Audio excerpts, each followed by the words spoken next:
திமுக தோல்வி உறுதி. வைரலாகும் வீடியோ.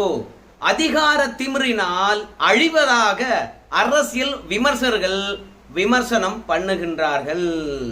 என்ன வீடியோ வைரல் தான் சொல்றீங்க? ஒரு வீடியோவை நான் ஆரம்பத்தில் தரேன், ஆனா அடுத்தடுத்த 2 வீடியோ உங்களுக்கு சேர்த்து தர போறேன்.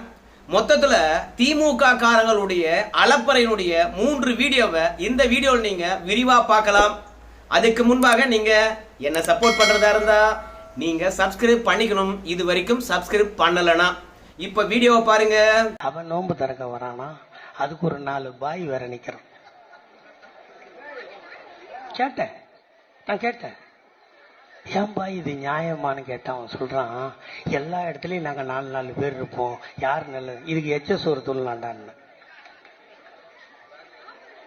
என்னங்க இவர் யாரு? சிவாஜி கிருஷ்ணமூர்த்தி. இந்த ஆள் மீது ஏற்கனவே கட்சியானது ஒழுங்கு நடவடிக்கை எடுத்தது. நிரந்தரமாக கட்சி விட்டு நீக்குகின்றோம். இவர் ஆளுநரை தரக்குறைவாக பேசிவிட்டார். அதனால அவர் பேசுனதுக்கும் திமுகவுக்கும் எந்த விதமான சம்பந்தம் இல்லை. அவர் மீது சட்டப்படியான நடவடிக்கை எடுக்கலாம். கட்சி ஒருபோதும் இவர் பின்னாடி இருக்காது, இவரை காப்பாத்தாது அப்படின்னு சொல்லிவிட்டு ஆளுநரை கடுமையாக விமர்சனம் பண்ணுகின்ற போது நிரந்தரமாக கட்சி விட்டு நீக்குகின்றோம் அப்படின்னு சொன்னாங்க. அன்னைக்கு திமுக ஆளுநரை பார்த்து பயந்தது. ஆனா ஆளுநரை பொறுத்த வரைக்கும் காவல் நிலையத்துல புகார் கொடுத்தாரு. காவல்துறையினர் பெருசா எந்தவித நடவடிக்கையும் எடுக்கல. பிறகு ஒரு 3 மாசத்துல ஜாமீன்ல வெளிவந்துட்டாரு. ஜாமீன்ல வெளிவந்த பிறகும் ஆளுநர் அவர்கள் சிவாஜி கிருஷ்ணமூர்த்தி வழக்கு தொடர்பாக எந்தவித நெருக்கடியும் தரல. அதனால மீண்டும் துரைமுருகன் இடத்துல மன்னிப்பு கடிதம் எழுதினாரு. அவருடைய ஏழ்மையை பற்றி பல யூடியூப் சேனல்கள்ல சிவாஜி கிருஷ்ணமூர்த்தி அவர்கள் பேசினாரு. கட்சிக்காக எத்தனை ஆண்டு காலமாக நான் பேசிட்டு இருக்கிறேன், உழைச்சிட்டு இருக்கிறேன், பெருவெள்ளத்துல எப்படி என் வீடு ஆனது முழுகுச்சு, இப்படி ஏகப்பட்ட சுய அனுதாபங்களை சிவாஜி கிருஷ்ணமூர்த்தி அவர்கள் அடுக்கோன்னு அடுக்குனதுனால இதை பார்த்த துரைமுருகன் அவர்கள் நிரந்தரமாக நீக்கப்பட்ட சிவாஜி கிருஷ்ணமூர்த்தி அவர்களை மீண்டும் கட்சியில சேர்த்துக்கிட்டாங்க. கட்சியில சேர்த்துக்கிட்ட பிறகுதான் இந்த மாதிரியான அலப்பறையானது அதிகரித்து போச்சு. இந்த சிவாஜி கிருஷ்ணமூர்த்தி அவர்களை பொறுத்த வரைக்கும் இஸ்லாமியர்கள் என்றால் திமுக தான் ஓட்டு போடணும், திமுக பின்னாடி தான் நிக்கணும், மற்றவங்க பின்னாடி நின்றாவே வந்து எச்ச சோறு வாங்கி சாப்பிடுறவங்க அப்படின்னு சொல்லிட்டு பேசுவார். அடுத்தவனுக்கென்று ஒரு தன்மானம் இருக்கும், ஒரு கண்ணியம் இருக்கும். அதை பற்றியெல்லாம் இவன் பேச மாட்டான் இந்த சிவாஜி கிருஷ்ணமூர்த்தி. அவனை பொறுத்த வரைக்கும் அவங்க கட்சி பெருசு, அவன் பெருசு, அவங்க தலைவர்கள் பெருசு, அதோட அவங்க தலைவர்கள் யாரை ஆதரிக்கின்றார்களோ அவங்க மட்டுமே வந்து கண்ணியமாக சாப்பிடுறவங்க, மற்றவங்க அத்தனை பேர் வந்து பாத்தீங்கன்னா எச்ச சோறு தின்றவங்க. இத்தனை நாளும் இலவச ஓட்டாக இஸ்லாமியர்கிட்ட வாங்கிட்டு இருந்த இந்த சிவாஜி கிருஷ்ணமூர்த்தி இன்னைக்கு வந்து அந்த இஸ்லாமியர்களை பார்த்து நம்ம விஜய் அவர்களுடைய ரம்ஜான் பண்டிகையில நோன்பு திறப்பு நிகழ்ச்சியில இஸ்லாமியர்கள் போய் கலந்து கொண்டதுக்கு அங்கேயும் போய் எச்ச சோறு தின்னீங்களா பாய் அப்படின்னு கேட்டாங்களாம். சாதாரண மனுஷனை கேட்டாவே கோச்சுக்குவான்.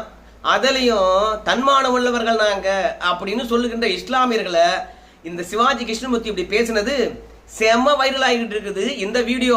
பொதுவா திமுகவுடைய வாக்கு வங்கி எப்படி இருக்குன்னு கேட்டீங்கன்னா, திமுகவுக்கு ஒரு 10% வாக்கு, சிறுபான்மையர் வாக்கு என்று சொல்றது ஒரு 10%, பிறகு காசு கொடுத்தா ஒரு 10%, கூட்டணி ஒரு 10%, இப்படிதான் 4 பேருடைய வாக்குகளை வாங்கி 40% வாங்கும் திமுக. அதுல சிறுபான்மையர் வாக்கு 10% குறைஞ்சு போச்சுன்னா எதிர்முகாமல் இருக்கிறவங்க வெற்றி பெற்று விடுவார்கள். இன்னைக்கு இஸ்லாமியர்களை பொறுத்த வரைக்கும் சிவாஜி கிருஷ்ணமூர்த்தி மேல நடவடிக்கை எடுக்க வேண்டும் என்று நேத்தே ராயபுரத்துல ஆர்ப்பாட்டம் நடத்திட்டாங்க. யார் நல்லது, இதுக்கு எச்ச சோறு துள்ளாண்டா.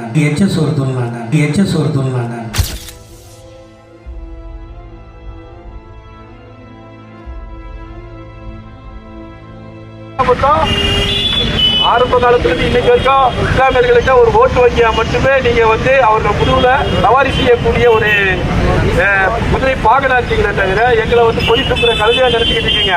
நல்லா தெரிஞ்சுக்கங்க, கழுதை ஒரு நாள் எட்டி உதச்சிச்சு அப்படின்னு சொன்னா அது எங்க உதைக்கணும் உங்க எல்லாருக்குமே தெரியும். கழுதைக்கு கால் எங்க எட்டும், முக்கியமான இடத்துல எட்டும், அதுக்கப்புறம் எதுவுமே வேலை செய்யாது. நிறைய மட்டும் திராவிட மாடல் வேலை செய்யாது. இந்த பேச்சுக்கு உடனே எம்எல்ஏ வந்து அதுக்கு உண்டான வருத்தத்தையும் கண்டனத்தையும் தெரிவிக்கணும். பேசினவர்கள கம்பல்சரி வந்து சட்ட நடவடிக்கை மதத்துறை சட்டத்தை பேச்சு அமைதியா இருக்கக்கூடிய தமிழ்நாட்டில் அவர் வந்து இன்னைக்கு மதக்கலவரத்தை உண்டாகும் வகையில கொச்சைப்படுத்தி அவங்க எல்லாம் வந்து எச்ச சோறுன்னு சொல்றாரு. யாரும் எச்ச சோறு எங்க ஓட்டை வாங்கி நிக்கிற நீங்க எச்சசோரா இல்ல நாங்க எச்சசோரா அப்படின்றத வந்து நீங்க தெரிஞ்சுக்கணும். முதல்ல இஸ்லாமியர்கள் ஓட்டை வாங்குற யாருக்கு எச்சசோறு? இஸ்லாமியர்கள் கொஞ்சம் வெகுண்டெழுந்திருக்கின்றார்கள். நாங்க இலவச வாக்கு வங்கி கிடையாது, பாஜகவை காட்டி எங்களை ஏமாத்த முடியாது அப்படின்னு அவங்களுக்கும் கொஞ்சம் சூடு சொரணை வந்திருக்கிறது. வராத பூதத்தை காட்டி கூடவே பேய்களுடன் குடும்பம் நடத்துகின்றவங்க தான் இந்த இஸ்லாமியர்கள். இப்பயாவது திமுகவுடைய உண்மை நோக்கமும் உண்மை முகமும் தெரிந்து கொண்டு திமுக எதிராக கிளர்ந்தெழுவார்களா என்ற விஷயமானது நமக்கு தெரியல. இப்ப எல்லாருக்கும் ஒரு சந்தேகம் இருக்கும். என்னன்னா, இந்த சிவாஜி கிருஷ்ணமூர்த்தியை நிரந்தரமா நீக்கினாங்க, கொள்கையை பேசுவோம், எதிர்கட்சியுடைய தவறுகளை பேசுவோம் அப்படின்னு இல்லாம தனி மனித தாக்குதல், ஆபாச வார்த்தைகள் என்று சொல்லிவிட்டு மீண்டும் மீண்டும் பேசுவது எதற்காக அப்படின்ற ஒரு எண்ணம் தோன்றவங்களுக்கு அது என்ன காரணம்னு கேட்டீங்கன்னா, ஒரு ஹோட்டலுக்கு போவோம், அந்த ஹோட்டல்ல ஏகப்பட்ட உணவுகள் இருந்தாலும் ஒரு உணவு மட்டும் எக்கச்சக்கமா இருக்கும். நமக்கு அந்த உணவே பிடிக்காது, ஆனாலும் அந்த ஹோட்டல்ல அந்த உணவானது எக்கச்சக்கமா இருக்கும். அந்த தருணத்துல ஹோட்டல்காரங்கிட்ட கேட்டோம்னா ஹோட்டல்காரன் சொல்லுவான், சார் இதை தான் சார் நிறைய பேர் சாப்பிட்றாங்க, உங்களுக்கு பிடிக்கலனா வர்றவங்களுக்கு நான் பிடிக்கிறத தானே ஆக்கி வைக்க முடியும். அந்த மாதிரி தாங்க சிவாஜி கிருஷ்ணமூர்த்தி தொடர்ச்சியா ஏன் பேசுறாருன்னா, சிவாஜி கிருஷ்ணமூர்த்தி எந்த அளவுக்கு மூன்றாம் தர பேச்சாளரோ அதே மாதிரிதான் திமுக கூட்டத்துக்கு வருகின்றவங்களும் மூன்றாம் தர பேச்சாளர் போல இருக்குது. அதனால தான் தொடர்ச்சியாக இவனுக்கு திமுகவில் வாய்ப்பு வழங்கப்படுகிறது. அதுலயும் எந்த அளவுக்கு சிவாஜி கிருஷ்ணமூர்த்தி அவர்களுக்கு வாய்ப்பு வழங்கப்பட்டிருக்குன்னு கொஞ்சம் ஆராய்ந்து பார்க்கின்ற பொழுது, திமுகவுடைய கொள்கைகளை அடுத்த தலைமுறைக்கு கொண்டு செல்லக்கூடிய புதிய தலைமுறை பேச்சாளர்களை தேர்ந்தெடுத்தார்கள் திமுகவில். அப்படி அடுத்த தலைமுறை பேச்சாளரை தேர்ந்தெடுக்கின்ற போது அதுக்கு ஜட்ஜா யாரை போட்டாங்க தெரியுமா? இந்த சிவாஜி கிருஷ்ணமூர்த்தியை தான். அப்போ இந்த அளவுக்கு தரக்குறைவா பேசக்கூடிய சிவாஜி கிருஷ்ணமூர்த்தி புதிய பேச்சாளரை தேர்ந்தெடுப்பதற்காக நீதிபதியா போய் உக்காந்தானா அவன் எப்பேற்பட்ட ஆட்களை தேர்ந்தெடுத்திருப்பான்னு பாத்துக்குங்க. இவர் என்ன அண்ணாவா அழகா பேசுறதுக்கு? இல்ல மக்கள் செல்வாக்கு கொண்ட மக்கள் திலகம் எம்ஜிஆரா? ஏன் இவரை கட்சியிலே வச்சிருக்காங்க?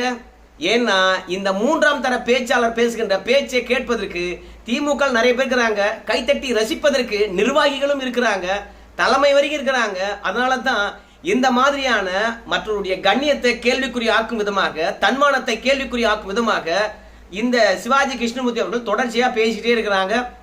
இப்படியே போச்சுன்னு வச்சுங்களேன், இன்னைக்கு இஸ்லாமிற்கு எதிராக பேசுறவன் நாளைக்கு இந்துக்களுக்கு எதிராக பேச மாட்டானா? ஆடாவனா பேசாதாகிறான், 24 மணி நேரம் இந்துக்களை தான் வசைப்பாடிக்கிட்டு இருக்கிறான். ஆனா இந்துக்களுக்கு சூடு சொன்ன வராது. ஆனால் இன்னைக்கு இஸ்லாமியரை கேட்டவன் நாளைக்கு கிறிஸ்துவரை கேட்க மாட்டானா? நிச்சயமாக திமுகவுடைய வாக்கு வங்கியில சிவாஜி கிருஷ்ணமூர்த்தி அவர்கள் கொஞ்சம் கொஞ்சமாக ஓட்டா போட்டுக்கிட்டு இருக்கிறான். இந்த சிவாஜி கிருஷ்ணமூர்த்தி பேசின விஷயத்தை ஏதோ நான் மட்டும்தான் எடுத்து போட்டு வீடியோ பேசணும்னு நினைக்க வேண்டாம். இணையதளம் முழுவதுமே சிவாஜி கிருஷ்ணமூர்த்தி அவர்கள் எச்சச்சோறு தின்னலாமே என்ற வார்த்தையை பேசினது செம வைரல். ஒரு விதத்துல திமுகவுக்கு இது ஒரு லாபம் தான். ஏன்னா 1000 கோடி ரூபாய் டாஸ்மார்க்ல ஊழல் நடந்திருக்கிறது. அடுத்தது அமைச்சர் சிக்குவாரா இல்ல அமைச்சருக்கு தலைவராக இருக்கின்ற ஒரு சிக்குவாரா என்பதுதான் இணையதளத்துல பேசுபடு பொருளாகவும் விவாத பொருளாகவும் இருக்கிறது. சோ அமலாக்கத்துறையுடைய ரைடை பற்றி பேசுவதை விட எச்சசோறு விஷயத்தை ஊடகம் பேசிட்டு போட்டோம் என்பதற்காக சிவாஜி கிருஷ்ணமூர்த்தி அவர்கள் இஸ்லாமியர்களை எச்சசோறு அப்படின்னு சொன்ன விஷயத்தை வைரலாக்கி கொண்டிருக்கின்றார்களா என்று நமக்கு தெரியல. ஏன்னா கடைசி நேரத்தில் பிஜேபியை காட்டி, பிஜேபி கொண்டு வருகின்ற சட்டத்தை காட்டி இந்த இஸ்லாமியர்களை சமாதானப்படுத்திடலாம், அதனால இன்னைக்கு எவ்வளவு வேண்டுமானாலும் எகிரட்டுமே அப்படின்றதுக்காக விட்டு வச்சிருக்காங்க. தொடர்ச்சியாக இந்த சிவாஜி கிருஷ்ணமூர்த்தி இப்படியே பேசுறதுக்கு என்ன காரணம் கேட்டீங்கன்னா, அதிகாரம் நம்மை காப்பாற்றும். என்றைக்கும் திமுக கிட்ட தான் அதிகாரம் இருக்க போகுது, யாரும் அசைக்க போறதில்லை. எதிர்கட்சி வரிசையில யாரும் பலம் இல்லை, கூட்டணியும் பலம் இல்லை, நம்மை வீழ்த்த போறது யாரும் கிடையாது, என்றைக்கும் கழகம் காப்பாற்றும் என்ற அதிகார திமிரில தான் சிவாஜி கிருஷ்ணமூர்த்தி அவர்கள் தொடர்ச்சியா பேசுறாரு அப்படின்னு சொல்றவங்களும் இருக்காங்க. அது மட்டும் கிடையாது, சிவாஜி கிருஷ்ணமூர்த்தியாவது 3ஆம் தர பேச்சாளர், எப்படி வேண்டுமானாலும் எப்ப வேண்டுமானாலும் தொடர்ச்சியாக பேசக்கூடிய நபராகத்தான் இவர் அறியப்பட்டிருக்கின்றார். ஆனா நம்முடைய உயர்கல்வித்துறை அமைச்சர் கோவி செழியன் அவர்கள் பேசி பார்த்திருக்கீங்களா கெட்ட வார்த்தையா? இங்க பாருங்க. அதுதானே எதிரிகளுக்கு பொறாமை, அதுதானே எதிரிகளுக்கு பொச்சரிப்பு, அதுதானே எதிரிகளுக்கு பொச்சரிப்பு. விலக மாட்டேன் என்கிறார்களே, விரிய மாட்டேன் என்கிறார்களே, பிரிய மாட்டேன் என்கிறார்களே. அண்ணா அறிவாலயத்தின் வாசல் படியில் நின்று கொண்டு நாக்கை தொங்க போட்டுக் கொண்டு காத்திருக்கிறார்கள். இவர் தான் கொள்கை விளக்கு குன்று. இவர் ஏகத்துக்கு படிச்சிருக்கின்றாராம். அந்த வார்த்தையை என்னால் சொல்லவே முடியாது. சாமானிய மக்கள் வந்து பார்த்தீங்கன்னா கோபத்தில் பேசக்கூடிய வார்த்தையை திமுக கூட்டணி உடைய வேண்டும் என்பதற்காக தவம் இருக்கின்றார்களாம், பொறாமையா. அதுக்கப்புறம் அந்த வார்த்தையை சொல்லாமல் என்ன நமக்கு தெரியல. அந்த அளவுக்கு தான் இந்த கோவி செழியன் அவர்கள் ஒரு அமைச்சராக இருந்துக்கிட்டு எதிர்கட்சிக்காரங்களை விமர்சனம் பண்றார். இதெல்லாம் எப்படி வருது வாயில? அதிகாரங்கள் தான். சாமானிய மனிதன் பொதுத்தளத்தில் போய் பேச முடியுமா? பேசிட எண்ணம் வருமா? அதனால அதிகாரங்கள் தான் இவர்களுக்கு கடினமான வார்த்தை வருவதற்கான வாய்ப்பாக இருக்குது அப்படின்னு சொல்றாங்க.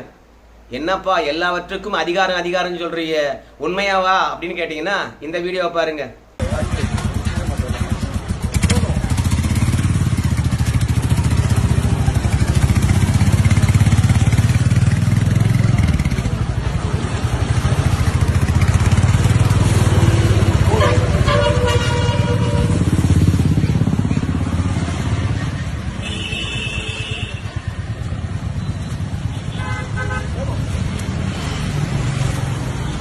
இந்த வீடியோவில் இருக்குது யாரு? மா சுப்பிரமணியன், நம்முடைய மருத்துவத்துறை அமைச்சர். இவர் என்ன பண்றாரு? என்ன பைக் ஓட்டுறாரு? ஏன் ஹெல்மெட் போடாத பைக் ஓட்டுறாரு? அப்போ அதிகாரத்தில் இருப்பதனால தானே காவல்துறை கண்டுக்கல. அவர் என்ன அவர் வீட்டில் ஓட்டுறாரா இல்லை அவர் தெருவில் ஓட்டுறாரா? தெருவில் ஓட்டினா கூட ஹெல்மெட் போடணுமே. இல்லை அவர் விவசாய பண்ணையில் ஓட்டுறாரா? பொதுத்தளத்தில் பொது ரோட்டில் எவ்வளோ போக்குவரத்து இருக்குது அங்கே ஓட்டுறாரு. அதுவும் அவருடைய பாக்ஸரா இல்லை ஜிம் மாஸ்டரோ வாங்கின வண்டியா இது? அதை இவர் ஓட்டுறதுக்காக கொடுத்துருக்காங்களாம். அதனால ஜம்முனேறி ஜெயின்னு போறாரு. ஸோ மற்றவங்களுக்கெல்லாம் ஒரு சட்டம், இவருக்கு ஒரு சட்டமா? இப்படியெல்லாம் சட்டத்தை மதிக்காம அமைச்சர்களே செயல்படுவதனால தான் இன்னைக்கு எல்லா அரசியல் விமர்சகர்களும் என்ன சொல்றாங்கன்னு கேட்டீங்கன்னா, ஐயா சாமி இவங்க இருக்கின்ற அதிகார திமிரனால சாமானிய மக்கள் நம்மளை பற்றி என்ன கருத்து தெரிவிக்கின்றார்கள் அப்படின்ற விஷயத்தெல்லாம் காது கொடுத்து கேட்பதும் கிடையாது. இரண்டாவது, இந்த தவறுகளை எல்லாம் ஊடகம் பேசாததுனால அதெல்லாம் பெருசாக அமைச்சர்களுக்கு பெருசா படல. அதனால அவங்க செய்வது மக்களிடையே கவனம் பெறல அப்படின்னு தொடர்ந்து தவறு இழுத்து கொண்டே இருக்கின்றார்கள். ஆனா ஊடகம் தான் பேசல. ஆனா இன்னைக்கு இருக்கக்கூடிய சமூக வலைத்தளமானது ஒவ்வொரு தவறுகளையும் மக்கள் மத்தியில கொண்டு போய் சேர்க்கிறாங்க.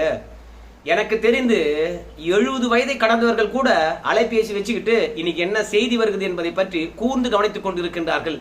அதனால ஸ்மார்ட் போன் வந்த பிறகு எதுவும் பிரைவேசி கிடையாது, எல்லாம் பப்ளிக் ஆகி போச்சு. அப்படி இருக்கின்ற தருணத்துல ஒவ்வொரு விஷயத்தையும் இன்னைக்கு கூர்ந்து கவனிக்கணும். தவறு நடப்பின் அதை திருத்திக் கொள்ளணும். ஆனா இவங்க தவறு நடக்குது ஆனா திருத்திக் கொள்ற மாதிரி தெரியல. மொத்தத்துல ஊழல் மட்டுமே நமக்கு பிரச்சனை, கொடுத்த வாக்குறுதி நிறைவேற்றவில்லை அதுதான் பிரச்சனை, எதிர்கட்சி பலமான கூட்டணி போட்டா அது ஒரு பிரச்சனை அப்படின்னு நினைச்சுக்கிட்டு இதெல்லாம் பிரச்சனை கிடையாது, இதெல்லாம் சரி செஞ்சுக்கலாம் அப்படின்னு நினைச்சுக்கிட்டு கண்டும் காணாம அடாவடி செஞ்சிட்டு இருக்காங்க.